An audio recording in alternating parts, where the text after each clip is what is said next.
Bienvenue à toi dans mon podcast. Je m'appelle Mariam Gaderi et chaque semaine on se retrouve pour grandir et apprendre ensemble à vivre une vie heureuse et épanouie. Ici on parle de développement personnel avec des invités inspirants qui ont des histoires à raconter et de la sagesse à partager en masse. Si tu cherches des idées, des outils ou de l'inspiration pour reprendre le pouvoir sur ta vie et devenir la meilleure version de toi-même, alors t'es au bon endroit. Je te souhaite une très belle écoute. Alors, ma sœur, je suis trop contente de t'avoir sur le podcast. Merci d'avoir accepté mon invitation. Merci de m'avoir invitée. Avec plaisir, mon cœur. Alors du coup, j'aimerais bien qu'on parle d'un sujet dont on parle souvent toutes les deux, le sujet de la dépendance affective. Comment est-ce que tu as pris conscience, toi, que tu souffrais de dépendance affective ? Comment est-ce que ça t'est venu de te rendre compte que finalement, tu étais dans de la dépendance affective dans tes relations amoureuses ? Alors moi, je pense que déjà, on va dire que ma première relation, c'était la relation où la dépendance affective, elle était... Ouais, c'était même pas une partie du couple, c'était le couple en lui-même. Ça veut dire que avec ce mec qu'on va appeler... Appelons-le Cacahuète. Cacahuète. On l'appelle Cacahuète. Allez, Cacahuète. Non, viens, on lui donne un vrai nom. On va l'appeler Georges. Georges. Okay. Alors, avec Georges, on était sortis 1 an et demi, presque 2 ans ensemble, 2 ans, je pense. Et vraiment, je pense que cette relation n'était basée uniquement que sur de la dépendance affective. Ça veut dire que j'avais rien à gagner dans cette relation, à part quelques bribes d'affection à droite et à gauche, mais c'était vraiment rien de plus. On partageait rien, on discutait jamais, on n'avait aucune connexion. Et en fait, je me suis rendu compte des années plus tard, j'ai pris beaucoup de temps avant de comprendre que c'était de la dépendance affective, mais dans cette relation, par exemple, parce que je pense que j'étais au stade 0 de mon intelligence émotionnelle, à cette période-là, dans cette relation, c'était... en fait, j'étais tellement attachée à sa présence et au moindre miette d'affection qu'il me donnait que dès qu'il y avait un truc, dès que je me sentais en danger, ce qui était tout le temps avec lui, vu qu'il me trompait tout le temps, et je perdais toute ta sécurité. Toute ma sécurité. J'étais dans des états, mais pas possible. En fait, je dormais, je respirais, je vivais en fonction de lui. Et ouais, même mon identité à moi-même en soi, je perdais complètement contact avec qui j'étais. Ça impactait toutes mes relations autour de moi. Je m'éloignais de mes potes, je m'éloignais même de la famille. Nous deux aussi, ça nous a un peu... Ouais, ça nous a grave affecté cette période-là. Surtout avant qu'ils viennent dans ma vie, on était hyper proches. Était hyper proches, c'est vrai. Je me rappelle que... Ouais, je me rappelle encore qu'on était archi soudés, archi liés et tout.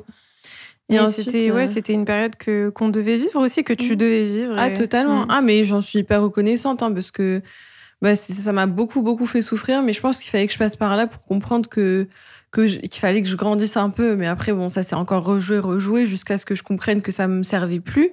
Mais on va dire que dans cette première relation, c'est ça, j'ai perdu contact avec moi-même. Mais en fait, je ne me définissais que par lui. Et j'étais complètement dépendante, émotionnellement parlant, de chaque chose qui se passait dans cette relation. Et sachant que cette relation, ça allait jamais, et j'étais jamais bien. Et j'ai eu des épisodes où j'étais en train de il me répondait pas. Et je dormais pas de la nuit jusqu'à ce qu'ils me répondent. Ouais, mais ça, par exemple, c'est un bon signe de se dire quand t'es incapable de fonctionner, quand t'es pas capable de manger, de dormir, de vivre, en fait, parce que quelqu'un t'a pas répondu. C'est ça. D'ailleurs, à cette période-là, j'avais perdu beaucoup, beaucoup, beaucoup de poids, mais parce que je mangeais plus, en fait. Ouais, la relation avec la nourriture.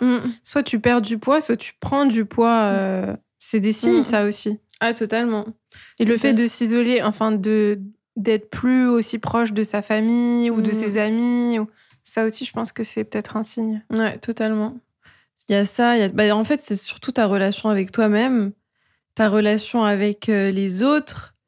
Mais c'est en fait, je pense que la dépendance affective, tu t'en rends le plus compte avec ta relation avec toi-même, parce que quand t'es dans une relation de dépendance affective, surtout avec des personnes, c'est toujours comme ça, avec des personnes qui sont émotionnellement instables, au final, tu souffres beaucoup, mais tu souffres plus de ce que ça révèle chez toi que ce que la personne te fait en soi. C'est-à-dire, c'est intéressant ça. C'est-à-dire, ça veut dire que par exemple, ton mec, il peut mal agir avec toi, il peut être irrespectueux, il peut ne pas avoir envie de te voir, il peut, je sais pas, croiser ses ex, voir ses ex, on s'en fout.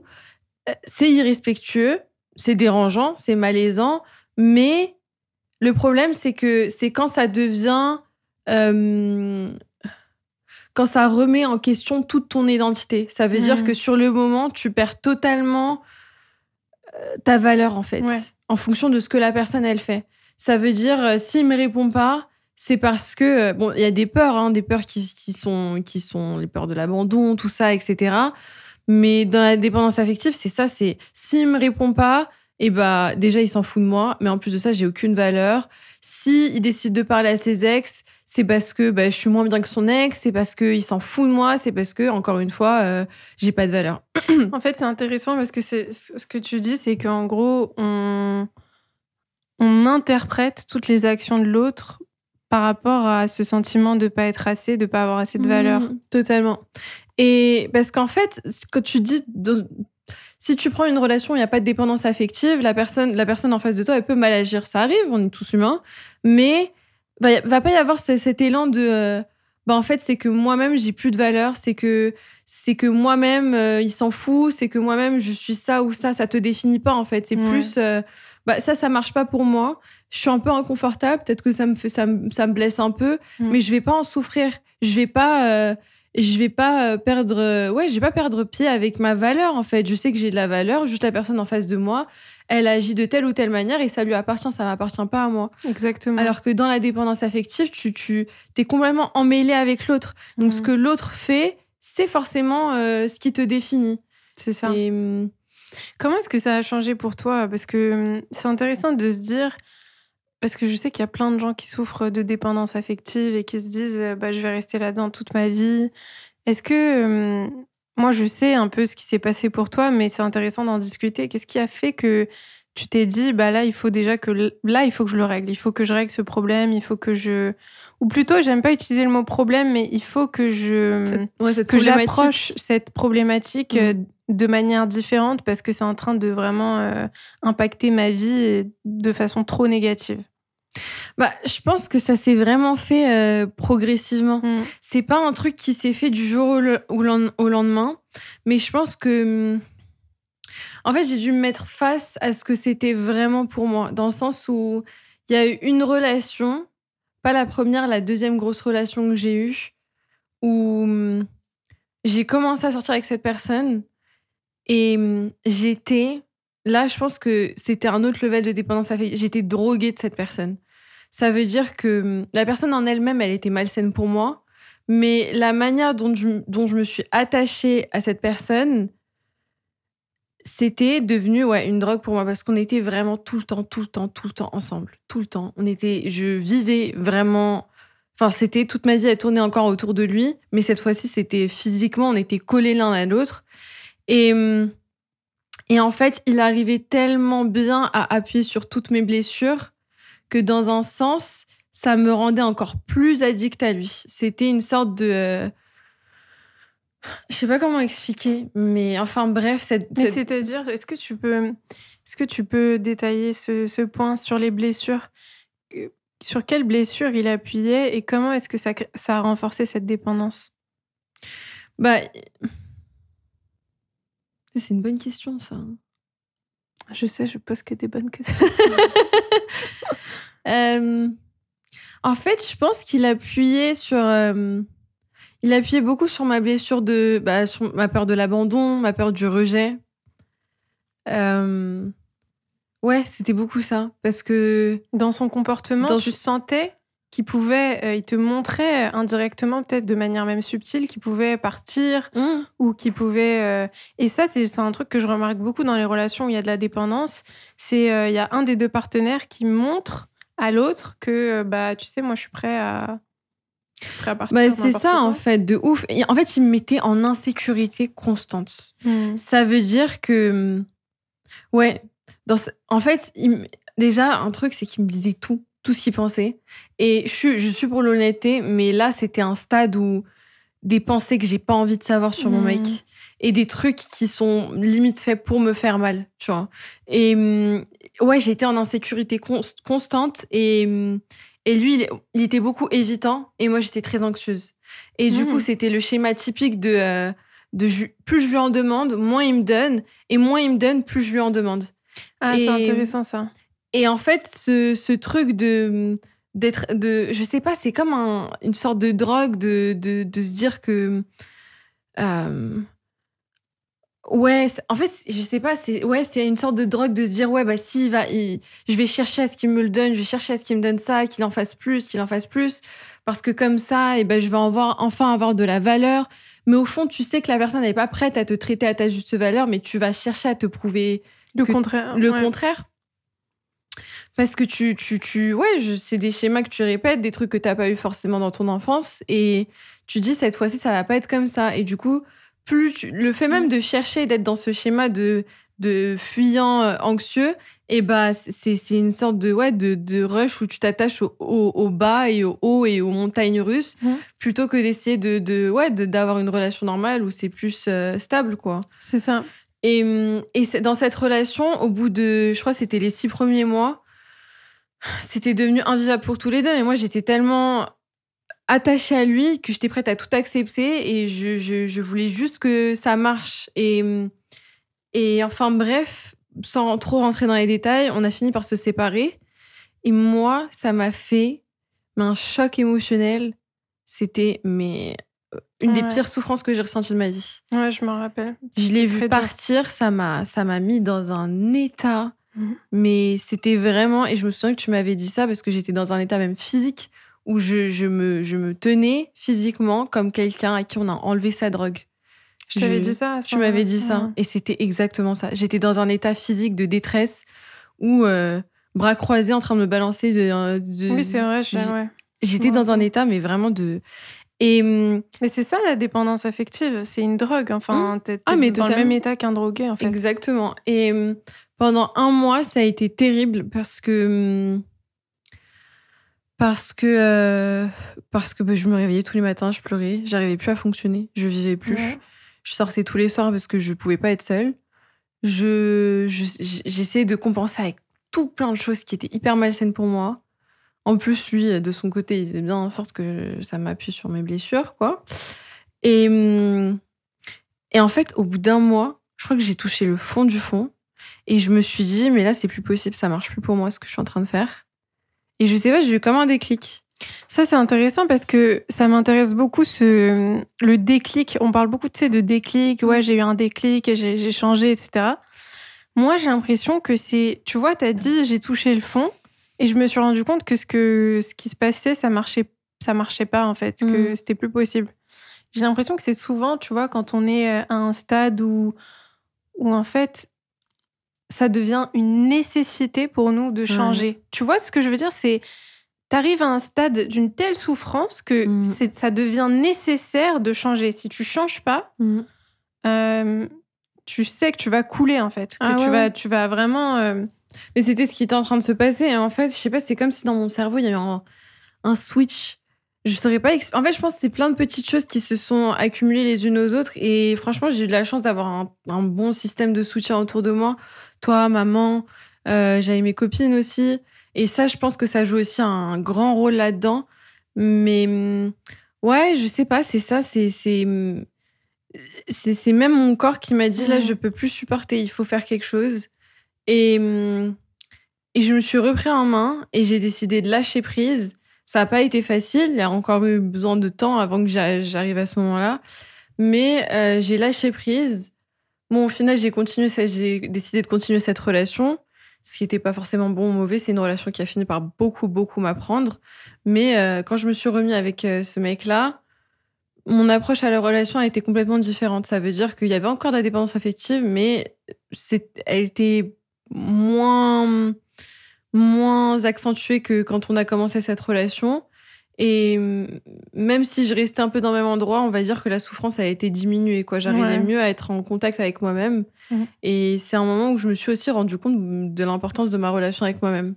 Totalement. Et après cette relation, j'ai vraiment pris conscience que fallait que je me débarrasse de ces schémas, fallait que je me débarrasse de cette dépendance affective. Mais le problème, c'est que je pense qu'il y avait une partie de moi qui n'était pas encore prête à... Ouais, qui n'était pas encore prête à ne plus être dans ce schéma-là qui m'était hyper familier. Ça veut dire que mon estime de moi, je faisais grave attention à moi, je prenais grave soin de moi, tout ce qui était mon développement personnel, je m'épanouissais de fou, je faisais plein de choses, du sport, du yoga, je lisais beaucoup. Enfin, j'étais vraiment dans une bonne période de ma vie avec moi-même, mais j'avais encore ce truc de... Je sais pas, j'étais encore attirée par ce schéma de surtout que j'avais avec mon ex, enfin ma deuxième relation, de je vais essayer de le changer, je vais essayer de le sauver, de ce syndrome du sauveur, qui fait aussi faire partie de ces schémas de dépendance affective. Et je pense qu'en fait, le moment où je me suis vraiment, vraiment sentie, où j'ai vraiment, vraiment senti que là, c'était fini pour moi, la dépendance, pas fini pour moi, mais où c'était vraiment où tout mon être a pris conscience d'à quel point ça me servait pas du tout à aucun niveau. C'est l'une des dernières relations que j'ai eues, où en fait, je pense que j'ai vraiment touché le fond du fond du fond de ce que c'était qu'une relation amoureuse en dépendance affective. Et je réfléchissais à ça et je me disais qu'en fait, je pense que j'avais besoin de voir ça pour pouvoir me diriger vers des personnes différentes. Ça veut dire que, en fait, cette personne avec qui je suis sortie, ça a duré 1 an. C'est le dernier en date. Ça a duré 1 an en N9. Mais déjà, au premier date, cette personne m'a dit « J'ai besoin de toi », en rigolant, hein. Mais c'est pas drôle. Il m'a dit j'ai besoin de toi pour combler le vide qu'il y a à l'intérieur de moi. Oh, red flag, red flag, red flag, red flag. Oh putain. Et moi j'étais en mode t'inquiète. Le syndrome du sauveur, tu m'as trouvé. Toi et moi, la toxicité, ça va bien se passer. Oh putain. Ah, c'est tous mes voyants de sauveurs. Je suis déjà, c'est génial. Petit chien perdu dans la nature. Viens, on va bien souffrir ensemble. Ah ouais, mais je savais pas qu'il t'avait dit ça. Ouais, et ça m'est revenu récemment en plus, hein. Mais je me suis rendu compte qu'en fait, inconsciemment, j'étais encore attachée. Parce que je me disais, après ma longue relation, le deuxième mec avec qui je suis sortie, je me disais consciemment, je veux plus de ça. Je veux plus de cette dépendance affective, je veux plus de ces vieux schémas, je veux plus souffrir, ça ne m'intéresse plus. Mais inconsciemment, il y avait une partie de moi qui était encore attachée à ça. Et je pense que c'est ce qui s'est joué dans cette dernière relation en date, c'est que ouais, je pense que vraiment, si j'avais pas vécu cette relation aussi terrible qu'elle était, j'aurais pas pu mentalement être là où j'en suis vraiment aujourd'hui. Bon, je sais que j'ai encore du chemin à faire, mais je me rends compte que même les personnes vers qui j'étais attirée après, elles étaient totalement différentes. Et surtout, je pense que c'est encore un chemin que j'avais à faire avec moi-même parce que j'étais aussi dans cette relation parce que j'étais terrifiée à l'idée d'être seule. Et du coup, je me suis vraiment mise face à cette peur d'être seule. Et j'ai réglé beaucoup de choses avec mon corps, avec moi-même, qui traînaient un peu dans mes relations, que je m'avouais pas trop. Mais c'est ça aussi, je pense, qui joue beaucoup dans la dépendance affective. Et pour en sortir, c'est qu'il faut vraiment, vraiment, vraiment être honnête avec soi-même. C'est très vrai. Si t'es pas honnête avec toi-même, tu peux pas. Si tu te mens, même aussi terrible, aussi moche, aussi inconfortable soit-il, il y aura toujours des choses que tu arriveras à poncer avec tes relations et que tu chercheras à poncer avec tes relations. Et forcément, tu auras toujours besoin de quelqu'un. Et avoir besoin de quelqu'un, c'est laisser tomber ta liberté, en fait.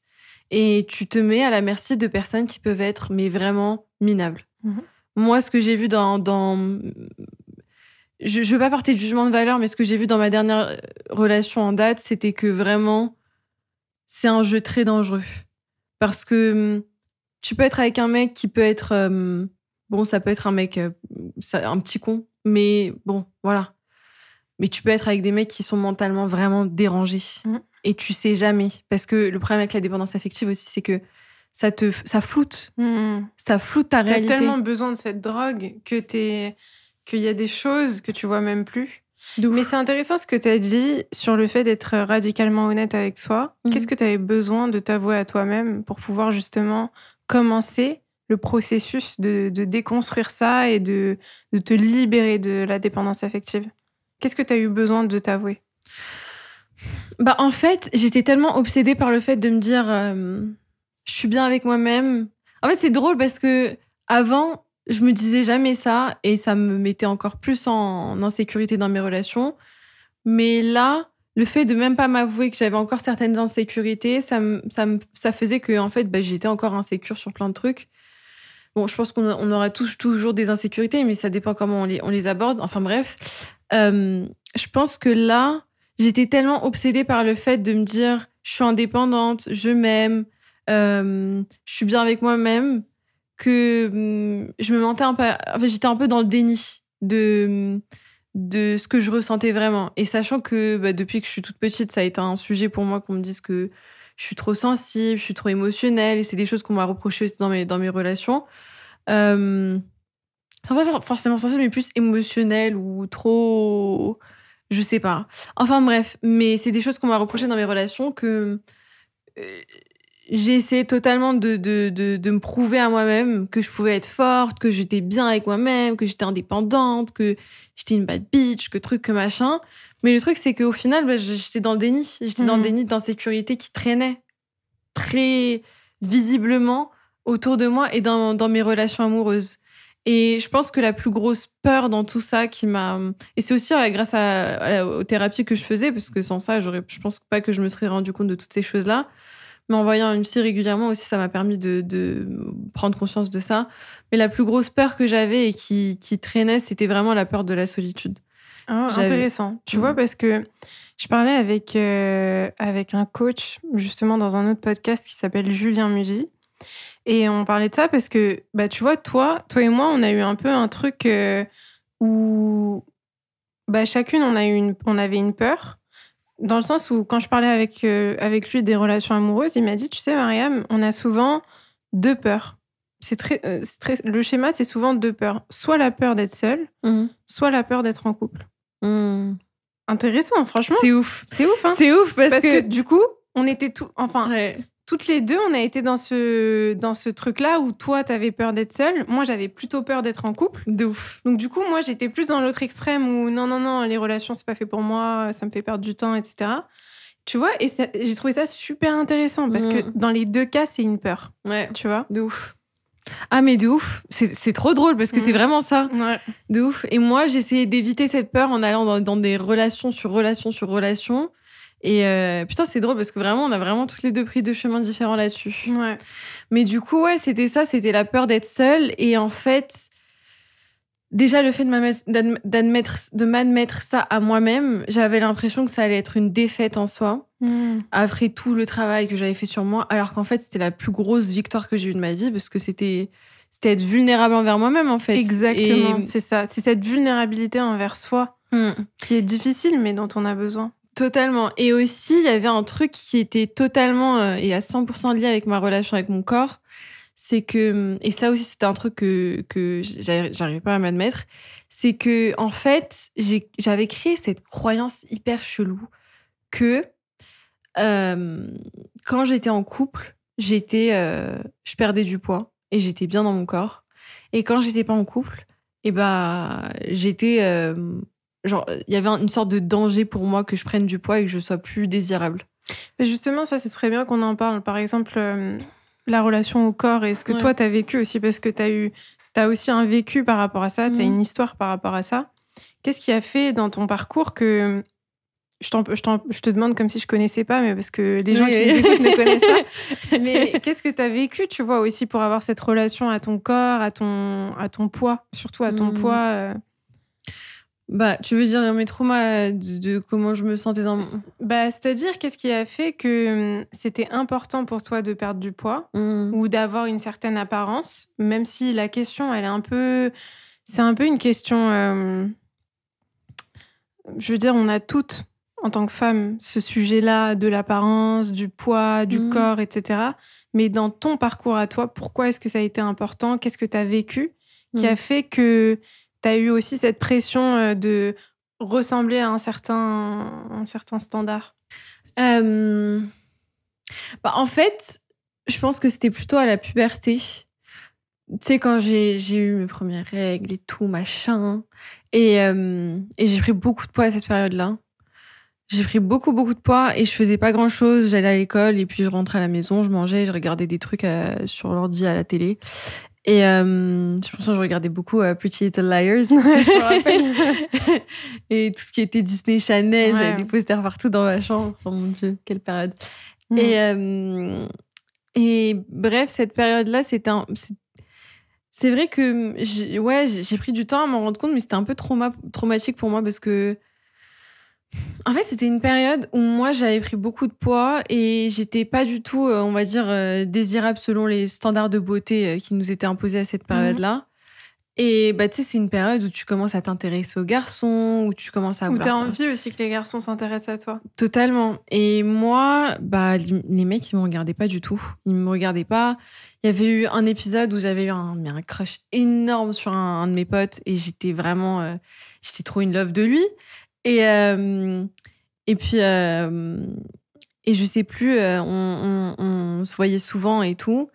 Et il commençait à... Enfin, moi, avec du recul, je peux le dire, il commençait à s'attacher à moi. Et je crois qu'on s'était smaqué ou un truc comme ça, au détour d'une soirée ou d'après-midi, on s'en fout. Et finalement, il s'était rien passé derrière. Enfin, il avait un peu coupé court à ça.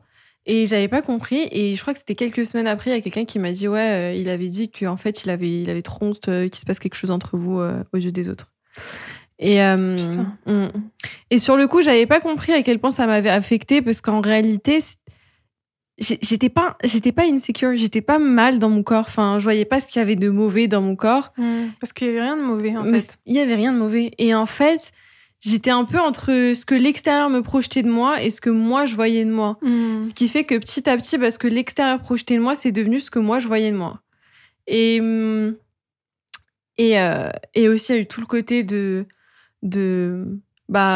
à contrario, toi, t'étais hyper svelte, etc., machin. Ouais, et ça, c'était dur aussi. Ça aussi, c'est surtout que t'étais dans une période où t'avais toi aussi tes problèmes avec troubles du comportement alimentaire. Et on a eu vraiment... entre l'anorexie que j'ai fait, ensuite, ça allait un peu mieux, mais c'est vrai qu'il y avait... Et puis les gens, ils te comparaient beaucoup. Les gens, ils me comparaient beaucoup à toi. Ils me comparaient beaucoup à toi. Je me suis retrouvée, je crois que c'était en 3e... Un autre mec sur qui je crois que je le kiffais. Ouais, je crois que je le kiffais. Et en tout cas, bref, on s'en fout. En tout cas, c'était quand même, que tu le kiffais ou non, c'était un... Et je me suis retrouvée avec lui devant le collège et un autre mec, et ils se sont retrouvés à avoir un débat sur qui est la plus belle, toi ou moi. Et il a sorti, ce mec, devant moi. L'autre mec, il était en mode, ouais, mais Choquette, son visage, mais même... Et déjà, ça, c'est horrible à dire, tu vois. Et l'autre mec, devant moi, il a dit, ouais, mais t'as vu le corps de Choquette et t'as vu le corps de sa sœur? C'est horrible. C'est horrible à entendre. Tu compares les corps, les visages, les traits. Mais c'est dégueulasse. Ouais. Comment tu peux faire ça? Et en fait, le truc, c'est que ça crée trop de trucs malsains, même entre toi et moi, tu vois. Ça crée des trucs qui sont hyper malsains, en fait. Et les gens, ils aimaient trop créer ça entre nous. Et c'est ouf parce que moi, ça m'a créé beaucoup de complexes parce que d'entendre ça de la bouche de mecs de mon âge, surtout un que je kiffais, enfin, c'est violent. C'est hyper violent. C'est hyper violent. Et je me rappelle que ce jour-là, j'étais rentrée et je crois que c'est une des premières fois où ça m'a frappée, ce que mon corps y représentait aux yeux des autres, parce que j'avais beaucoup pleuré. Et... ouais, je me rappelle que c'était vraiment... C'est horrible. C'est horrible. C'est tellement cruel de parler comme ça. Mais jusqu'aujourd'hui, parfois, les hommes, surtout... Enfin, après, Il y a des femmes aussi qui le font, mais... Ouais, moi, hein, mais putain, les mecs, ils se permettent. Ils se permettent de comparer, de noter aussi, tu sais, ils notent... à croire qu'on a un catalogue, tu sais, genre la brune et la blonde. Mais t'es malade ou quoi? Enfin, c'est pas supermarché ici. Ouais. Et c'est ouf parce que, tu vois, j'aurais jamais pensé à faire ça. Et pourtant, j'en ai eu des potes qui avaient des grands frères qui étaient magnifiques. Jamais de ma vie. J'avoue, on n'aurait jamais pensé à faire ça. J'aurais jamais pensé à faire ça. Mais jamais. J'aurais pu dire, ton frère, il est beau. Pourquoi pas? Mais genre comparer ou faire des blagues en mode, qui est le plus beau entre toi et ton frère. De ouf. Enfin, je sais pas, faire des remarques. Je sais pas, c'est une mentalité. Bon, après, ça change de plus en plus. Mais ouais, c'est chaud. Franchement... Enfin bref, je sais qu'il y a eu toutes ces choses-là qui se sont accumulées les petit à petit qui ont fait que au final, je me voyais de par ce que les autres décrivaient, dépeignaient de moi. Et c'était vraiment compliqué parce que j'ai ressenti beaucoup de rejet à cette période-là. Et au final, j'ai développé des troubles du comportement alimentaire. Hein. J'ai commencé à... Fin collège, j'ai eu des épisodes boulimiques un peu. Après lycée, j'étais dans ma première relation qui était hyper toxique, donc j'ai perdu énormément de poids d'un coup, ce qui fait que bizarrement... T'as vraiment fait l'association entre je suis dans une relation, donc je perds du poids, et donc, ça aussi c'est important de le dire, comment est-ce que les gens t'ont traité à partir du moment où t'as perdu du poids, parce que ça je trouve que c'est hyper important d'en parler. Tu vois, on est tout le temps... dans cette course de la validation des autres et on la trouve de manière différente, c'est-à-dire que ce soit notre apparence physique, notre poids, nos réussites ou notre popularité sur les réseaux sociaux ou ce genre de trucs. Comment est-ce que les gens t'ont traité quand t'as perdu du poids? Les gens, ils m'ont traité complètement différemment. Ça veut dire que, sur le moment, je me rendais pas compte à quel point c'était malsain. Parce que c'était mon ego. C'était enfin les gens ils me reconnaissent. Enfin j'ai l'attention dont j'étais tellement en carence pendant que j'étais au collège que je crave. Comment tu dis en français? Que je cherchais. Que je voulais. J'ai désiré tellement quand j'étais au collège. Tous les mecs sur qui j'avais des crushs avant, ils s'intéressaient à moi. Les meufs, elles venaient me voir. Ouais, Choquette, comment t'as perdu du poids? T'es incroyable. Putain, t'es devenue trop belle. Tu vois, les gens, ils me disaient même pas t'as perdu du poids. Ils me disaient t'es devenue trop belle. Comme si toute ma beauté, toute ma valeur physique, elle se basait juste sur mon corps, ce qui est complètement débile. Et puis j'avais tellement d'attention de la part des mecs qui m'auraient jamais regardé avant. Ils me donnaient trop d'attention et sur le moment, c'était mon ego. J'étais en mode, putain, je suis hyper mince, machin et tout, je suis devenue trop belle, etc. Et je pense que c'est là aussi que j'ai commencé à associer mon corps, le fait que je sois plus en sécurité avec mon corps quand je suis en couple. Et après, il y a eu fin lycée, j'étais encore hyper mince.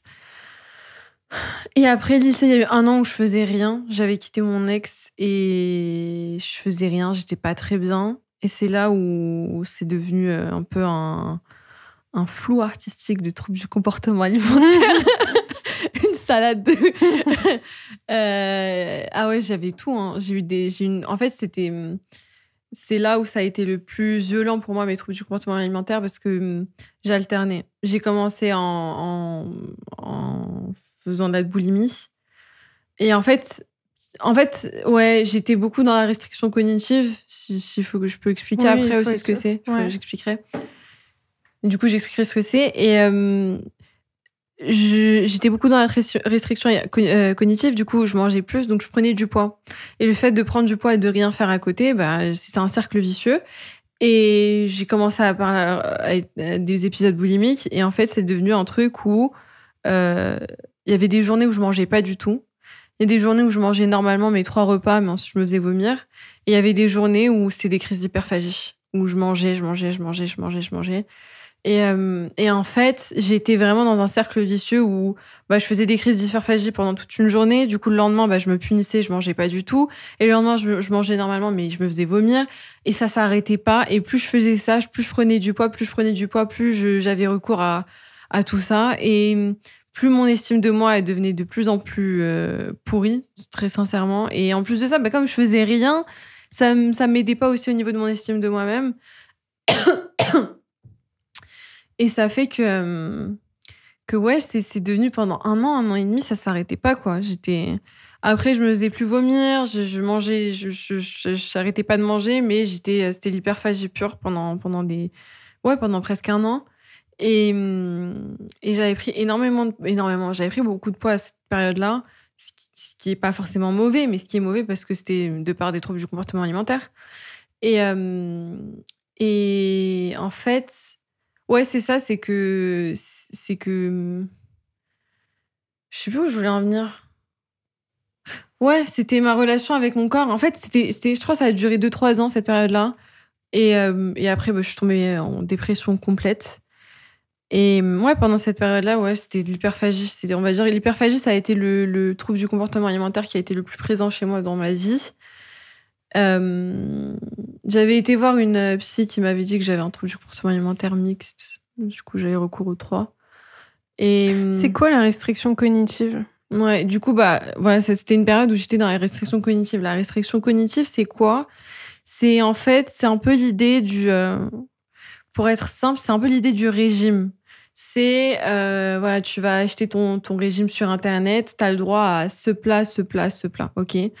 Peut-être c'est les calories qu'il faut que tu ingurgites pendant la journée, peut-être c'est moins, peut-être c'est plus, on s'en fout. Ils te disent, tu dois manger ça, ça et ça. Sauf qu'en fait, la plupart du temps, quand tu suis ces régimes-là qui sont très restrictifs, tu vas manger ton plat, il faut que tu sois quelqu'un de bien, donc tu manges ton plat, il faut pas que tu dépasses, ok ? Tu vas manger exactement ça, midi ça, le soir ça. Sauf que le soir, tu as fini de manger et tu as faim encore. Ton corps, il a encore faim. Tu t'es pas écouté toute la journée parce que peut-être que le matin, tu devais manger un peu de riz avec... non, le matin, tu manges pas du riz le matin. Tu devais manger une banane et un toast de pain complet avec un peu de beurre dessus. Peut-être que c'était pas assez, peut-être que c'était assez, on s'en fout. Mais en tout cas, t'as mangé ça. Peut-être qu'au fond, t'avais envie de manger des céréales Kellogg's, tu vois. Bon, t'as pas mangé tes céréales Kellogg's. Ça fait une restriction pour ton cerveau, ok, qui garde en information. Le midi, tu vas manger du riz avec un saumon, un pavé de saumon qui va être sec, etc. Tu vas manger ça, ni plus ni moins, un verre d'eau et c'est fini. Peut-être qu'au fond, t'avais envie de manger un steak frites, mais tu vas pas manger. Deuxième restriction, ton cerveau, il va et ainsi de suite jusqu'au soir. Et le soir, tu finis ta journée, ton cerveau, il s'est restreint. T'as pas écouté ton corps. Et en fait, plus tu fais ça, plus tu vas te créer des règles, qu'elles soient prédéfinies par un programme de régime ou non, que ce soit toi-même qui t'impose des règles. Par exemple, moi, c'est ce que je faisais. C'est moi-même qui m'a imposé mes règles. Par exemple, je vais pas manger de McDo, je vais pas boire de Coca, je vais pas manger de Nutella. Le Nutella, c'était un truc que je m'interdisais.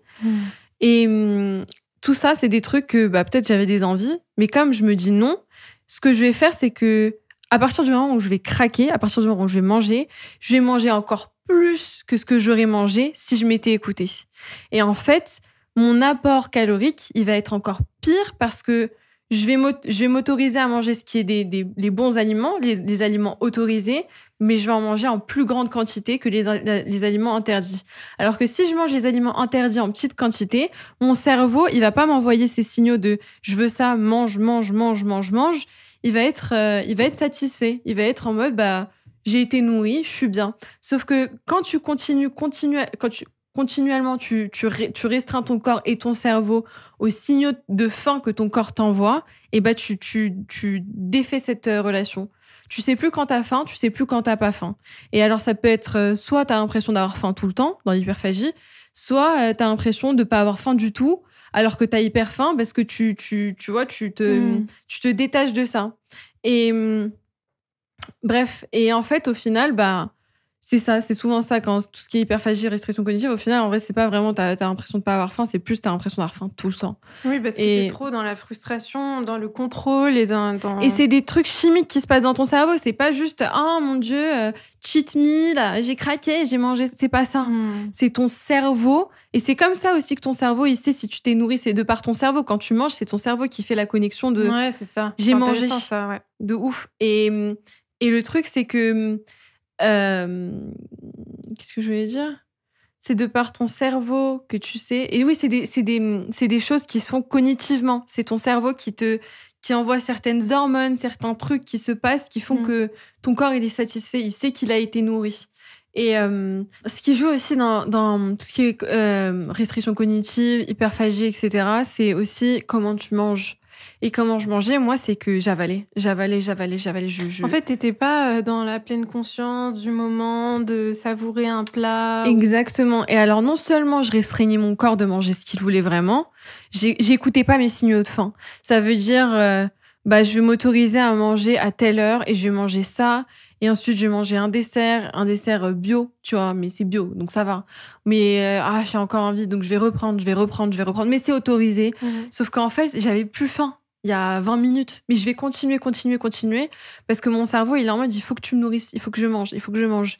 Et en fait, le fait de manger comme ça aussi, la manière dont je mangeais aussi, ce que je mangeais, quand je le mangeais, mais comment je mangeais aussi, c'est ça aussi qui joue un énorme rôle dans tout ce qui est restriction cognitive. Et ce qui est intéressant, c'est que ton cerveau, il va envoyer les signaux qu'il faut à ton corps que tu as assez mangé grâce au goût. C'est quand tu as vraiment... T'as apprécié, savouré le goût. Exactement. Et t'es pas juste dans l'ingurgitation de... Exactement. C'est bon, c'est pour ça que c'est hyper mauvais, par exemple, de manger devant la télé. Exactement, ouais. C'est hyper mauvais parce qu'en fait... stimulé par d'autres... En fait, tu consommes autre chose en même temps que tu consommes par la bouche. Tu consommes par les yeux, par les oreilles. Exactement. Et si tu fais bien attention, quand tu manges et que tu regardes la télé en même temps, tu sens pas le goût. Et si tu regardes ailleurs et que tu manges 2 secondes après, tu ressens le goût. Et moi, je me suis c'est super intéressant. C'est hyper intéressant. Et en fait, je me rends compte que quand je mange avec moi-même en pleine conscience, parce que ça aussi, ça faisait partie de ma peur de la solitude. Le fait de manger toute seule, c'est quelque chose, tu vois. Même chez moi, c'est pour tout le monde, je pense. Ouais. On a tous ce truc de... Même moi, franchement, si je suis totalement honnête, jusqu'aujourd'hui, c'est difficile pour moi de me poser sur ma belle table. Sur ma table, mais genre, tu vois, de pas toucher mon téléphone et juste d'être là, présente avec moi-même et manger mon repas, tu vois. C'est difficile. Après, c'est vrai que c'est normal d'avoir besoin de contact, de partager. Et la nourriture, c'est vrai que c'est quelque chose qui est très dans le partage. Par exemple, tout ce qui est... Toutes les grandes fêtes, toutes les grandes célébrations, il y a de la bouffe. Noël, Pâques... les anniversaires, le gâteau d'anniversaire, il y a toujours de la bouffe. C'est un truc qui a... Mais c'est beau, ouais, c'est un partage qu'on aime de ouf, mais c'est partagé avec toi-même aussi. Tu peux partager ce moment avec toi-même. Et en fait, c'est aussi c'est ça, du coup, la restriction cognitive. Et c'est pour ça que, par exemple, moi, je sais qu'il y a une fille que je suis sur TikTok, je me rappelle plus de son prénom, mais elle t'accompagne avec elle dans son parcours pour perdre du poids. Elle veut perdre du poids, ok? Bon, moi, je la trouve magnifique comme elle est, mais elle s'est déterre à perdre du poids. Et moi, je l'ai suivie parce que, voilà, ça m'intéressait de voir comment elle allait aborder le sujet. Et en fait, ça fait des mois que je la suis maintenant et je me rends compte qu'elle dit, ouais, mais je sais plus quoi faire. J'ai pas osé lui envoyer de message parce qu'on sait jamais comment les gens vont réagir. Mais elle disait, putain, ça fait des mois et des mois que j'essaye et vous voyez que je perds pas du poids, ça commence à me saouler. Elle pleurait sur sa vidéo, je sais plus quoi faire, j'ai été hyper sage, j'ai mangé comme il fallait, j'ai fait du sport tous les jours, mais je suis encore au même stade. Et en fait, pour moi, c'était tellement clair qu'elle était dans de la restriction cognitive. C'est tellement clair parce qu'en fait, elle a fait par exemple une semaine, j'ai regardé, elle a fait une semaine où chaque jour, qu'est-ce que je mange ? Et comme ça, je filme, comme ça, je vais être sage. Et en fait, 3e jour, j'ai craqué. J'ai mangé et tout, machin, etc. J'ai été me taper un McDo, etc. Mais en fait, quand t'as été te taper le McDo, t'as mangé encore plus que ce que t'aurais mangé si t'avais mangé un McDo ici et là, tu vois.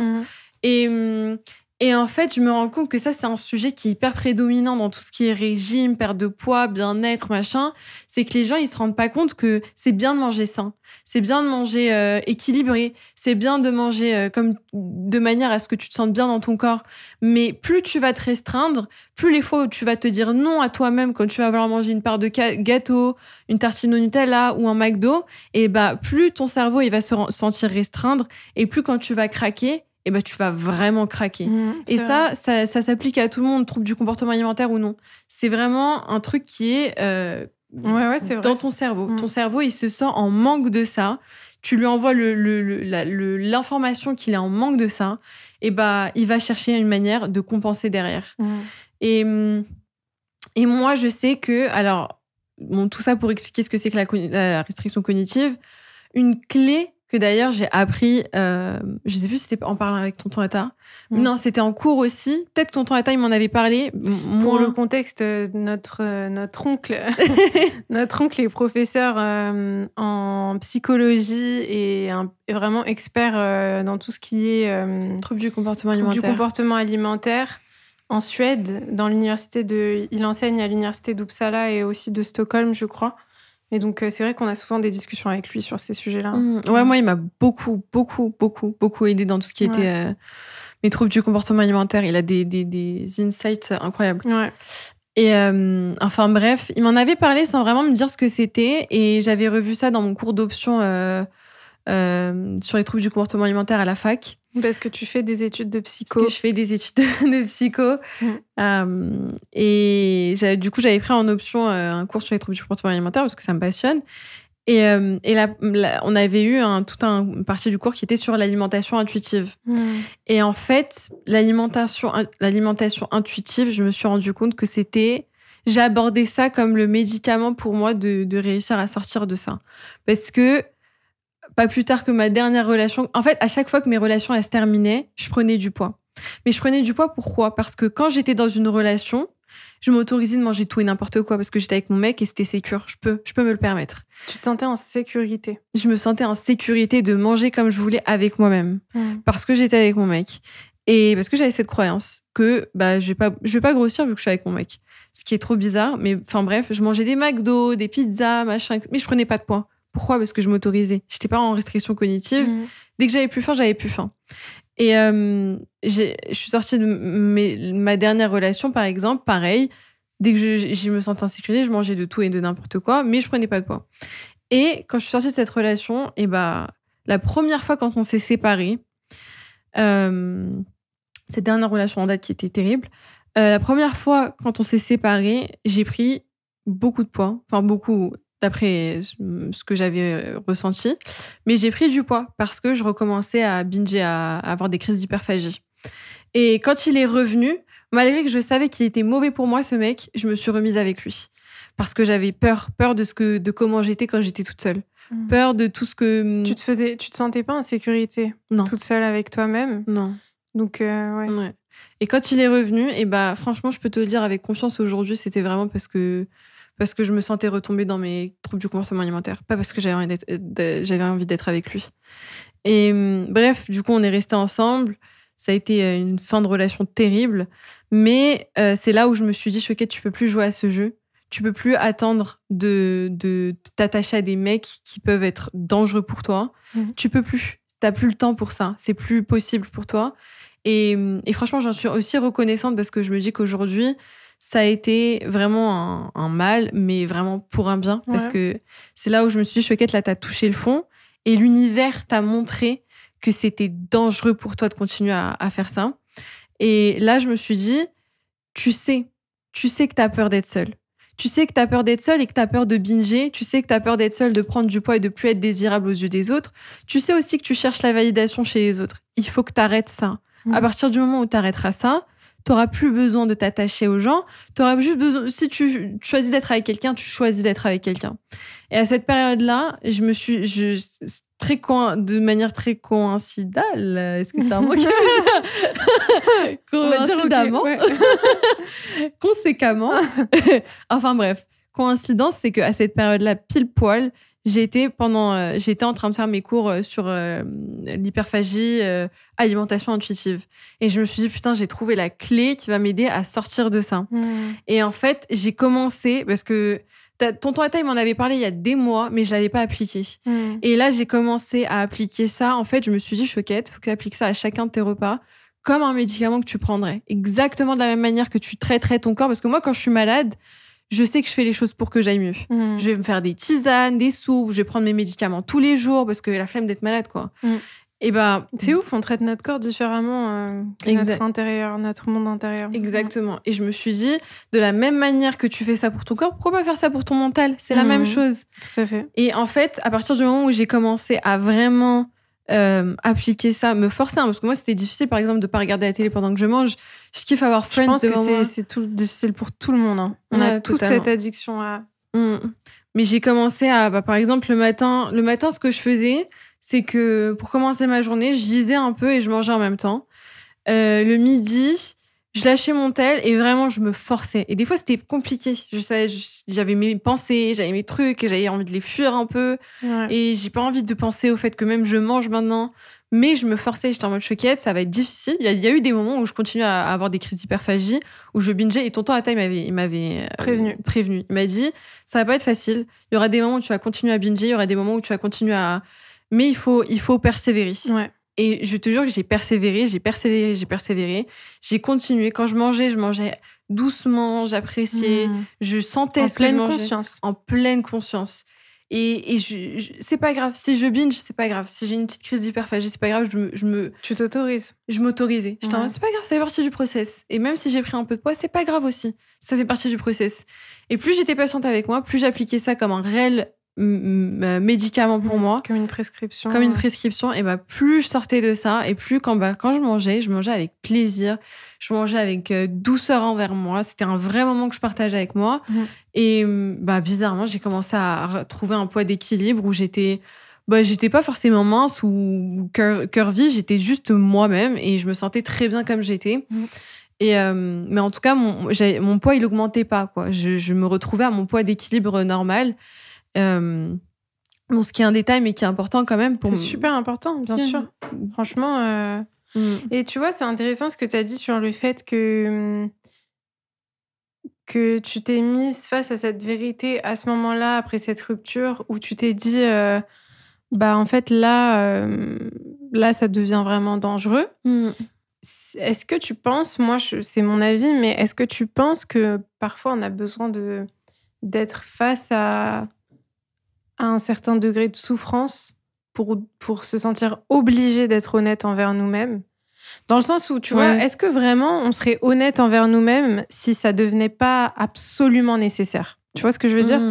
Quand on vit des choses, on va répéter des schémas, on va tolérer de la souffrance dans notre vie parce que on n'est pas encore arrivé au stade où c'est absolument nécessaire de s'avouer à soi-même que là, il y a un truc qui fonctionne pas, que là, il y a un truc qui va pas. Tu vois ce que je veux dire? Ouais, je vois très bien ce que tu veux dire. Et c'est une réflexion que je me suis fait récemment aussi. C'est que en fait, je pense qu'on doit fonctionner tous différemment là-dessus. Moi, je pense qu'il y a certaines choses où j'avais besoin de toucher le fond. C'était nécessaire pour moi. Parce que si j'avais pas touché le fond, si j'avais pas vu jusqu'où ça pouvait aller, si j'avais pas vu à quel point c'était terrible pour moi, je me serais pas rendu compte qu'il fallait que je lâche ça, que ça me servait vraiment plus. Je pense que, après, ça, c'est propre à tout un chacun. Il y a des gens, je pense que ils peuvent savoir ça mentalement et ça va leur suffire. Et ils vont savoir comment se diriger, mais...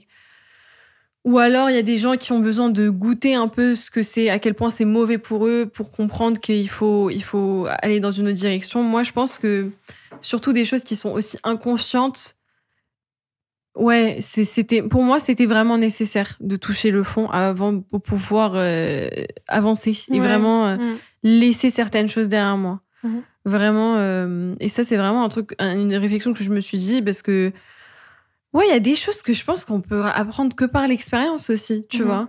Il y a des choses, l'expérience, aussi terrible soit-elle, ça finit par être une bénédiction. C'est vrai. Parce que tu te mets face à des démons, tu te mets face à des choses qui sont désagréables, qui sont le reflet en vérité de tes propres insécurités, mais qui sont là pour te dire, là, choquette, tu vois que c'est plus possible. Et maintenant, tu le comprends et tu le ressens. Alors qu'avant, c'était juste conscient quand je me disais, par exemple, je suis bien dans mon corps, par exemple.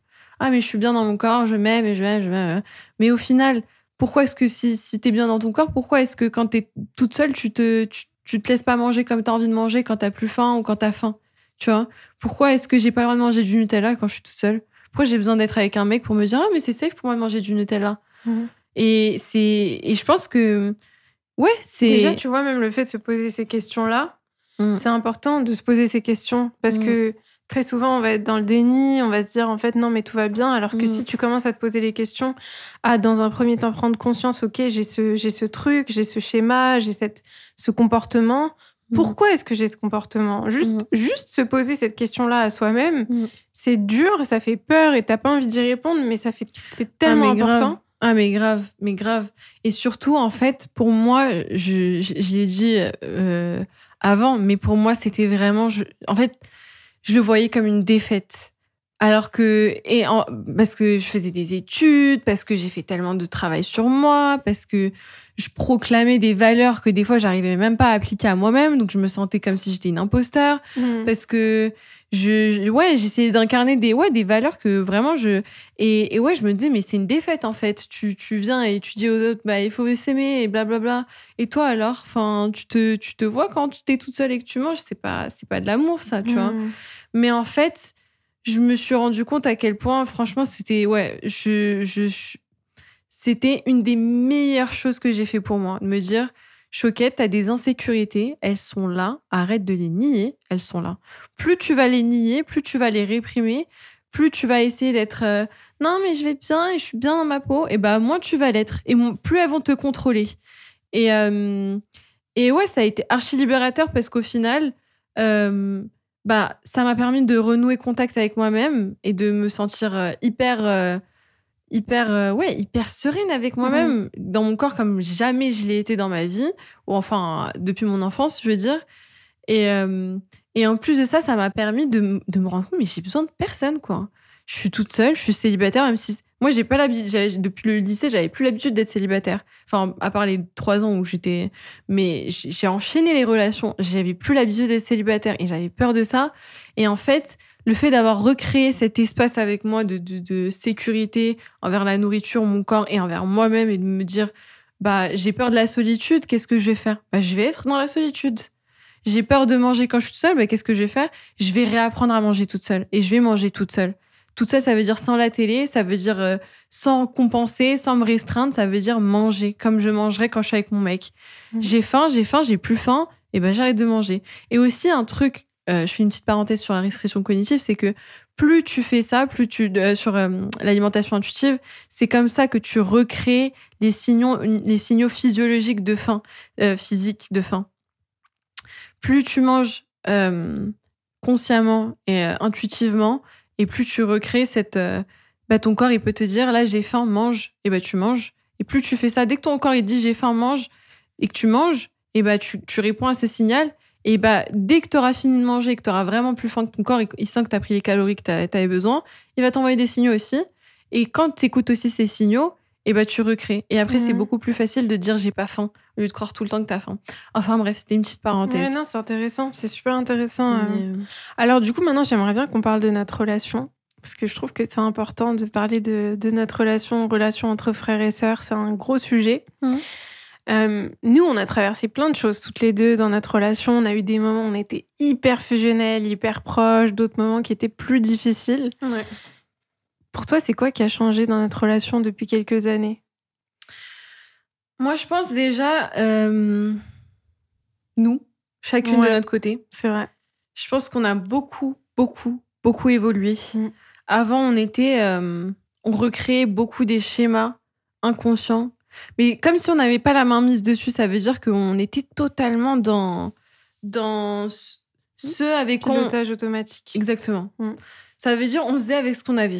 Et en fait, depuis qu'on travaille sur nous, que moi je travaille sur moi et que toi tu travailles sur toi, en fait, depuis qu'on travaille toutes les deux de notre côté, déjà, je pense qu'on a trouvé plus d'espace dans notre relation. Alors qu'avant, et c'est un peu un truc qu'il y avait dans notre famille, c'est qu'on est tous entremêlés les uns aux autres. Ouais, c'est ce qu'on appelle... Et on est tous des extensions les uns des autres. Et du coup, moi, je te tiens responsable de moi, et toi, tu me tiens responsable de... Et l'autre, et machin, et les parents, et trucs. Et dès que ça va pas, et c'est notre responsabilité, c'est ta responsabilité. Et toi, tu prends trop sur tes épaules. Et moi, je suis plus j'essaie plus de fuir ça. Et puis, on se protège différemment de toutes ces choses-là auxquelles on a été exposés. Et ça fait qu'au final, on avait créé franchement, une équipe qui était hyper bancale entre toi et moi. Ça veut dire qu'on s'aime de ouf en tant que sœurs. On est hyper fusionnels. Et je m'en souviens même au lycée, les gens, ils étaient en mode « Ouais, vous êtes archi proches, comment vous faites ?» et tout, machin. Moi, avec mon frère et ma sœur, je peux pas. Je suis en mode « Yeah, bitch !» Mais le problème, c'est que derrière tout ça, c'est vrai qu'il y avait des choses dans notre relation qui restaient hyper inconscientes, des non-dits, la manière aussi dont on véhiculait nos embrouilles, nos différences. C'était vraiment des je t'accuse et je te pointe du doigt. Et puis, on était très dans l'ego, dans le... Totalement. Et je pense que depuis que toi et moi, on a fait ce travail l'une sur l'autre, il y a encore du travail à faire et on y travaille encore aujourd'hui. Il y a des fois, on a des différences, c'est difficile pour toutes les deux de se mettre face à certaines choses ou d'accepter certaines choses l'une de l'autre. Et on va avoir des triggers surtout. Et je pense qu'en tant que sœur et frère et sœur, ou tu vois, il n'y a pas plus facile manière que de se trigger l'une et l'autre. Oui, en gros, les frères et sœurs, c'est les personnes qui vont le plus appuyer sur tes boutons, tes déclencheurs émotionnels, en gros. Exactement. C'est ceux qui vont le plus appuyer sur ce qui fait mal, en gros. Exactement, c'est ça. Sans le vouloir, sans que ce soit conscient, sans que ce soit intentionnel, mais parce que c'est des personnes avec lesquelles t'as vécu certaines blessures ou qui te connaissent particulièrement ou qui... Enfin, ouais, c'est... Ouais, avec qui déjà t'as un équilibre préétabli par les traumas qui ont été imposés à vous. Enfin, tu vois. Ça veut dire que c'est vraiment l'équilibre dont tu hérites de tes parents, l'équilibre inconscient dont tu hérites de tes parents dans ta famille. Et le problème, c'est que tu peux t'entendre super bien ou non avec ton frère et ta sœur, mais tu vas être... c'est comme si vous êtes... Ouais, tu peux trop vite rentrer dans ça, tu vois. C'est parce que notre cerveau, il a été... wire? Comment tu dis? Formaté. Enfin, ouais. Notre cerveau, il a été formaté à agir de cette manière. C'est ce qu'on connaît, c'est ce qu'on a toujours connu. Et du coup, quand on est ensemble, la dynamique, elle peut se recréer hyper facilement. Et par exemple, je vais dire un truc ou tu vas dire un truc et bam, je suis trigger. Et bam, je me sens comme je me sentais quand j'avais 14 ans. Et je pense que ça a été très difficile et on y travaille encore, mais on a fait un gros bout de chemin là-dessus parce que on a appris toutes les deux à être beaucoup plus compréhensives, à admettre nos erreurs quand on a tort, à s'excuser, je sais pas, il y a plein de choses qui ont énormément changé dans notre communication. Et je trouve aussi que ce que tu as dit, c'est vrai, c'est le fait de travailler individuellement sur soi, mais le fait aussi d'être, tu vois, le fait que je te comprenne mieux, que je connaisse mieux. Parce que même si on a vécu dans la même famille, mais on n'a pas vécu les mêmes choses exactement, tu vois, on l'a pas vécu de la même manière. Exactement. Chacune, on l'a vécu de notre manière à nous, qui nous est propre et qui nous est unique. Mais le fait de chacune pouvoir se mettre à la place l'une de l'autre, d'essayer de sortir de soi et de comprendre l'expérience de l'autre, je trouve que ça aide beaucoup parce que parfois, on a justement beaucoup plus d'attentes envers nos frères et sœurs en se disant elle était là, il était là avec moi, donc il devrait comprendre, donc il devrait savoir, donc il devrait tout connaître à l'avance. Et en fait, le fait de prendre le temps aussi d'expliquer à l'autre, moi j'ai vécu ça comme ça, toi et moi on était dans la même famille, mais on l'a pas vécu de la même manière, moi j'ai vécu ça comme ça, toi t'as vécu ça comme ça. Enfin, tu vois, chacun pouvoir exprimer son ressenti, je trouve que ça joue. Ouais, de ouf, parce que c'est vrai qu'il y a aussi ce côté-là de... Ouais, t'étais là, t'as vécu avec moi, donc tu dois savoir et tu dois faire ça. Et c'est drôle parce que c'était la réflexion que je m'étais fait récemment, c'est pas tu dois, c'est j'aimerais peut-être que certains besoins que j'ai sur le moment, on y réponde. Et peut-être que tu réponds pas de la meilleure des manières et vice-versa. Peut-être que t'as des besoins sur le moment auxquels t'aimerais bien que je réponde. Et peut-être que j'y réponds pas de la bonne des manières parce que on est habitué à cette dynamique-là, tu vois. Ouais. Et c'est ça, c'est que c'est ces attentes de elle devrait. Alors qu'en fait, c'est pas elle devrait, c'est que par exemple, j'aimerais que ma sœur, elle m'aide plus. C'est pas elle devrait m'aider plus, c'est que j'aimerais que ma sœur, elle soit plus présente quand je suis pas bien, par exemple. Et le truc, c'est que c'est vrai que ces attentes-là, elles jouent un énorme rôle dans tous les différends qui peuvent venir entre toi et moi, par exemple. Parce que, au final, c'est ça, c'est que... Et c'est aussi les valeurs, les soi-disant valeurs avec lesquelles... Bon, il y en a certaines que... C'est des belles valeurs, mais c'est aussi la manière dont elles sont exprimées. Ces valeurs qui deviennent plus des outils de culpabilisation plutôt que des réelles valeurs, tu vois. Par exemple, ouais, comment ça? Ouais, c'est ça, par exemple, l'entraide. Je sais que c'est une des valeurs avec lesquelles on a grandi, les actes de service, l'entraide, tu vois. Par exemple, je sais pas, tu veux faire un truc, déménager un truc, etc. Ça devrait pas être je dois le faire, il faut qu'elle le fasse. Ça devrait être j'aimerais bien si ma sœur, elle trouve le temps dans son espace à elle de venir m'aider. Et le truc, c'est que si la personne, elle répond pas à ce besoin, et si tu réponds pas à ce besoin, c'est toi, ma sœur, du coup. Si tu réponds pas à ce besoin tout de suite, par exemple, pour moi, et je vais le prendre en mode ah, mais putain, elle s'en fout. Je sais pas, ça devient un truc de limite, un truc de mon ego qui me dit. Ouais, tu vois, je suis pas assez importante à ses yeux. Exactement. C'est toujours moi qui donne et pas elle. Et en fait, je suis en train de me faire avoir et blablabla. Et en fait, tu te mets dans cette posture de victime de l'autre, en fait. Exactement. Et ça devient un rapport de force. Et puis oui, c'est ça, tu deviens la victime de ce manque que tu ressens sur le moment, peut-être. Mais au final, comment dire? Ouais, c'est comme si tu pars du principe que ta propre sœur ou que le propre membre de ta famille te veut du mal, alors que c'est pas ça. C'est juste que... C'est ça, en fait, c'est changer cette narrative ou quand quelqu'un fait quelque chose. Moi, je trouve qu'un truc qui nous a aussi beaucoup aidé toutes les deux dans notre relation, c'est de beaucoup plus entretenir et cultiver la croyance, la conviction que l'une et l'autre, on se veut que du bien. Et ça, c'est pas toujours facile parce qu'il y a des moments où on va être trigger, où on va être déclenché, on va être dans nos blessures chacune et on va être persuadé que l'une et l'autre, on se veut pas du bien. Mais plus on cultive ça, je trouve que plus ça nous a permis ça a changé notre communication aussi parce que on va beaucoup moins être dans la défense, attaque, protection, etc. On va plus être dans le « j'essaye de te comprendre », il y a forcément une raison qui explique que quelque chose s'est passé d'une certaine manière. Il y a forcément une bonne raison, entre guillemets, mais c'est pas lié au fait que tu me veuilles du mal ou que je te veuille du mal. Totalement, totalement. Et je sais que ça a été archi... comment dire ? Ça a été hyper bénéfique parce que, par exemple, moi, je sais qu'une des problématiques qu'il y avait entre toi et moi, c'est que, étant donné que je suis la plus petite dans notre famille, on me prenait jamais au sérieux. Et toi, au contraire, on te prenait trop au sérieux. On te donnait trop de responsabilités sur tes épaules alors que t'étais enfant. Et c'est vrai que moi, indirectement, j'arrivais pas à me sentir comme si tu me prenais au sérieux aussi. Ouais. Et c'est vrai que dans les moments comme ça où il y a le moindre signe que, par exemple, je sais pas, tu me traites pas à égal, et dans ma tête, ça va switcher. Et je vais me dire, putain, mais elle me prend pour une merde, en fait. Elle me prend pour son larbin, elle me prend pour son valet, tu vois.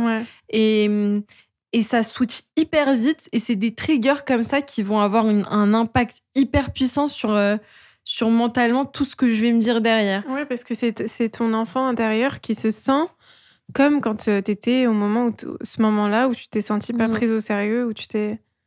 Totalement. Et je sais que petit à petit, j'ai pu sortir de ça et me comprendre qu'en fait, toi aussi, t'avais des besoins auxquels tu voulais qu'on réponde.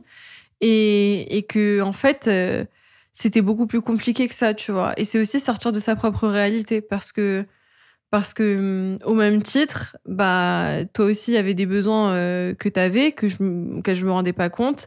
Et c'était une manière aussi pour toi de les exprimer. Au lieu de juste que ce soit de l'indifférence ou que tu me prennes pour une merde, tu vois. C'est juste genre, moi aussi, j'aimerais bien que tu fasses ça pour moi ou des trucs comme ça. Et c'est aussi l'idée de ce qui est un travail hyper compliqué à faire, surtout avec des membres de sa famille, parce qu'on prend un peu pour acquis le fait qu'ils doivent être comme ça et on s'attend. C'est ça, on a des attentes. Et c'était un travail qui était hyper difficile à faire, mais je me rends compte que plus on sort toutes les deux de notre réalité, plus on se met à la place l'une de l'autre, et c'est encore plus facile que de le faire avec quelqu'un d'extérieur. La vérité, c'est que je me rends compte que c'est plus difficile de le faire avec toi, mais en même temps, c'est plus naturel. Pas facile, mais c'est plus naturel de le faire. Parce que c'est très facile pour moi de me mettre dans ta réalité, parce que j'ai les informations, je sais ce que tu as vécu, je sais comment ça s'est passé, j'étais là, tu vois. Et du coup, bien que ce soit compliqué de mettre mon ego sur le côté, parce que moi aussi, j'ai mes trucs, mes machins et ma réalité, et quand j'arrive à sortir de ça, naturellement, ta réalité, elle devient beaucoup plus claire plus vite pour moi. C'est ça, en fait. T'as plus de compassion. C'est trop vrai ce que tu dis. Et je pense que plus on arrive à faire ça entre frères et sœurs, mais aussi dans d'autres relations, tu vois, que ce soit n'importe quel type de relation très, très proche. Je parle pas des relations où... Je parle pas des relations de travail, je parle pas des relations un peu comme ça, où t'es pas amené à vraiment te connecter aussi fort avec quelqu'un, mais plus les relations très proches que t'as dans ta vie, où plus tu comprends, tu te mets à la place de l'autre et de ce qu'il a vécu, tu marches un petit peu dans ses chaussures, au moins juste de t'imaginer ce que ça aurait été de marcher dans ses chaussures et de vivre ce qu'il a vécu, à sa place, dans sa perspective des choses, bah, plus tu peux avoir de la compassion et justement mettre ton ego de côté. De fou. Et ça joue beaucoup aussi dans les relations amoureuses, je trouve. Ouais. C'est un truc fondamental de je sais pas, surtout parce que les attentes, t'en as beaucoup dans les relations amoureuses. Il devrait faire ça, elle devrait faire ça. Et en fait, quand tu te mets vraiment dans la réalité de l'autre, tu te rends compte que personne te veut du mal, en fait. Les gens, ils vivent juste selon leurs normes et selon leur réalité. Et des fois, leur réalité, elle ne coïncide pas à la tienne et c'est OK. Tout à fait. C'est juste... en fait, le problème, c'est qu'en restant coincé sur ta réalité, tu vas pas avancer, tu vois. Tu vas rester coincé sur... les choses, elles devraient se passer selon mes termes, selon moi, ce que je veux.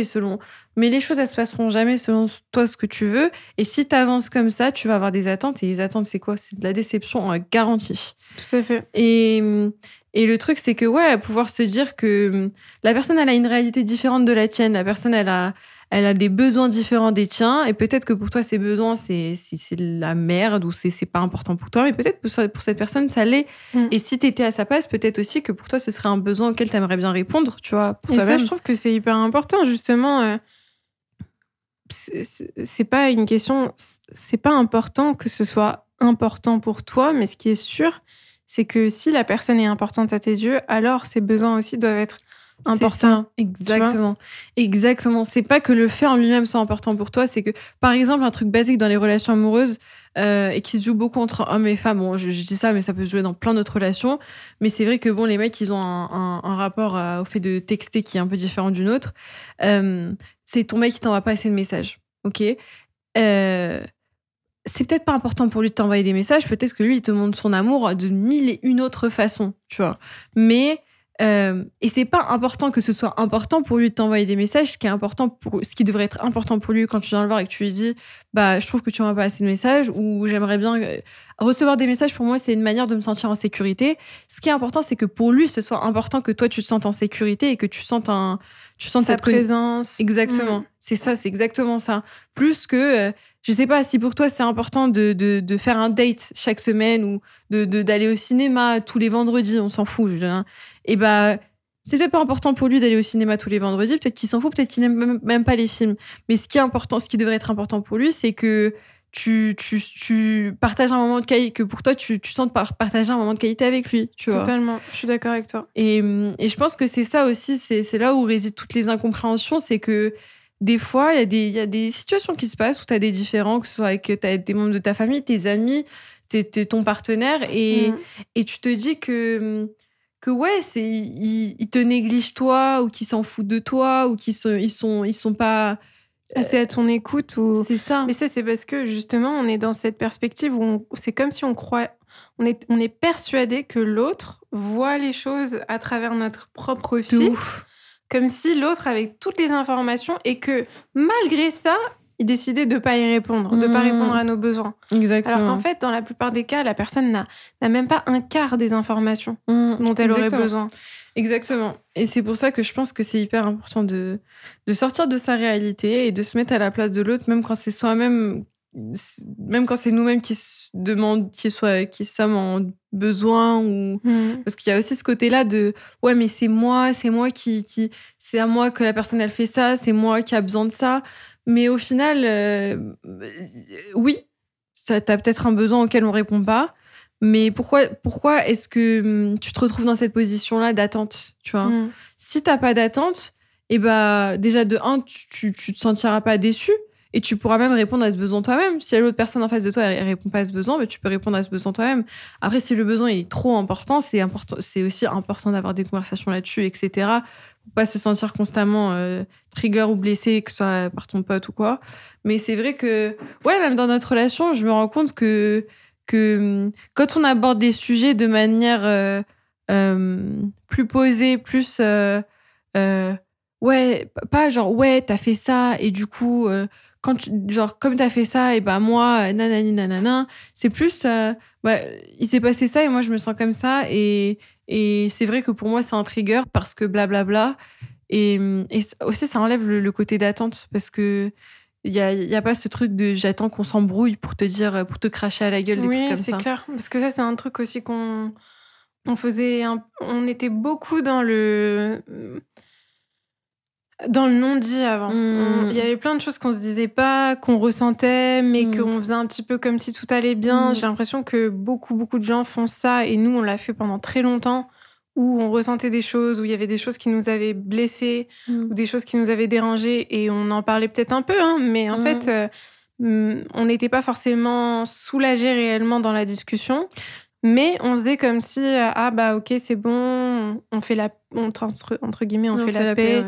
Et en fait, on avance, mais en fait, on avance encore avec un poids, avec un poids sur le cœur, où on n'est pas vraiment... Mais en même temps, c'était comme ça qu'on avait appris à résoudre les problèmes. Bah oui, c'est ça. C'est ce qu'on a vu aussi de nos parents. C'est comme ça que les problèmes, ils se résolvaient. C'est que tu formules pas tes besoins. Y a pas de compréhension. Y a pas de... Je me mets à ta place. Il y a juste... Tu dis rien. Il se passe ce qui se passe. T'attends que ça explose. Ça explose, et ensuite tu reviens vers la personne, t'as une discussion qui reste en soi assez superficielle, parce que très superficielle. Aussi, on n'avait pas les outils pour avoir des discussions qui étaient beaucoup plus basées sur nos besoins et se comprendre. C'était plus des discussions qui étaient basées sur les minuscules outils qu'on avait à notre disposition, et c'est vrai que c'était comme ça qu'on avait appris à résoudre les problèmes. C'était vraiment t'attends que ça explose, en fait, et quand ça explose, et c'est plus tu répares les pots cassés plutôt que de mettre le vase en sûreté et de reconstruire sur de meilleures fondations. Exactement. Mais je pense un outil qui est important de partager à toutes les personnes qui nous écoutent, que ce soit dans les relations frères et sœurs, ou même les relations enfants-parents, ou peu importe, toutes les relations vraiment proches, dans les relations amoureuses aussi. C'est justement, nous, ce qu'on fait beaucoup toutes les deux, c'est que on exprime ce qu'on ressent individuellement, sans être... En tout cas, on essaye, parfois on n'y arrive pas. Mais on essaye beaucoup d'exprimer ce qu'on ressent, c'est-à-dire, moi, je vais ressentir un truc, je vais te dire, j'ai ressenti ça. Je parle de moi, en fait, de mon ressenti, de mon expérience de la chose, et je vais te dire pourquoi aussi ça m'a blessée. C'est-à-dire, j'ai ressenti ça quand t'as fait ça, parce que pour moi, il y a ça. C'est-à-dire, je te donne du contexte sur ma blessure, sur mon interprétation de la chose. J'ai interprété ça comme ça. C'est pour ça que ça m'a blessée. Pour que tu puisses vraiment avoir toutes les informations pour me comprendre, pour te mettre à ma place, pour me partager ton point de vue à toi, ta perspective à toi. Et ça, je trouve que c'est important de le partager. Ouais, c'est hyper important, parce que c'est une manière de formuler qui est hyper simple et qui permet de sortir du côté reproche. Exactement. Où l'ego, il est tout de suite activé, où tu es juste tout de suite en mode défense. C'est ça, exactement. C'est juste t'exprimes ce que tu ressens, finalement. C'est pas genre, comment dire, c'est pas genre comment t'as pu ne pas m'envoyer de message à mon anniversaire, comment t'as pu je sais pas prendre mes chaussures sans me demander. C'est par exemple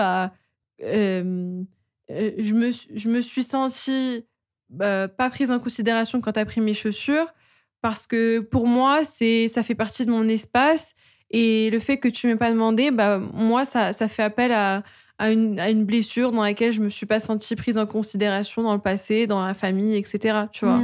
Et là je suis en mode ok, j'avoue, à l'avenir, je demanderai toujours quand je prends ces chaussures, ou au maximum que je peux, mais au moins sache que je le fais pas par manque de considération.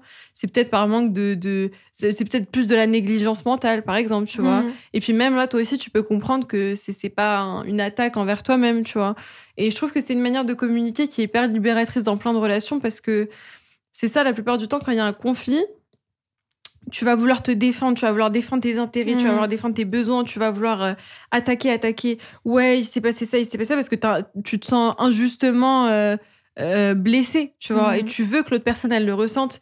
Donc, tu vas l'accuser inconsciemment aussi pour la faire ressentir ce que tu ressens et l'amener dans ta réalité. Mais le problème, c'est que tu peux pas l'amener dans ta réalité si tu l'attaques. Pourquoi ? Parce que quand tu l'attaques, tu la mets en position de rivalité, en position d'ennemi, en fait. D'ennemi, exactement. Tu la mets en position de... On est divisé. Ouais. Alors que quand tu t'exprimes ton ressenti de manière posée, de manière juste en exprimant ta réalité, et ben là, tu l'amènes dans ta réalité réellement et tu lui permets de voir de manière plus insightful comment tu te sens réellement dans ces situations-là plutôt que d'être en mode ouais, t'as fait ça. Parce que quand tu fais ça, si quelqu'un dans la rue vient te voir et te je sais pas, t'insulte ou te dit un truc, tu vas pas vouloir être en mode mais pourquoi tu m'insultes ?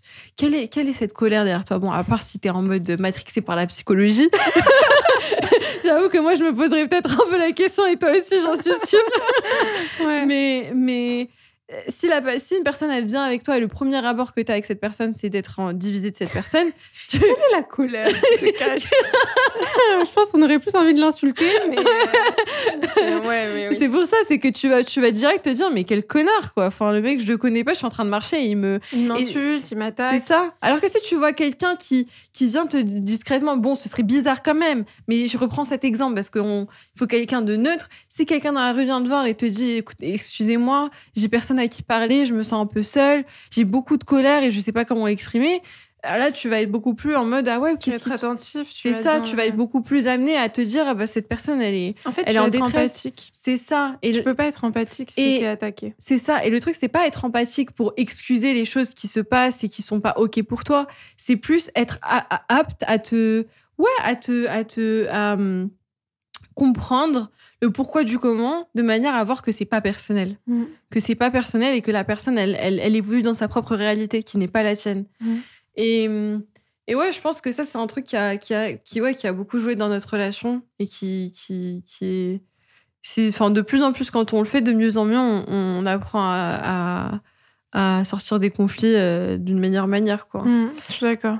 Et ouais, un truc auquel je pense qu'il faudrait qu'on parle aussi, c'est que c'est tout le côté, parce qu'on en a parlé vite fait, mais le côté où on nous comparait beaucoup. Ouais.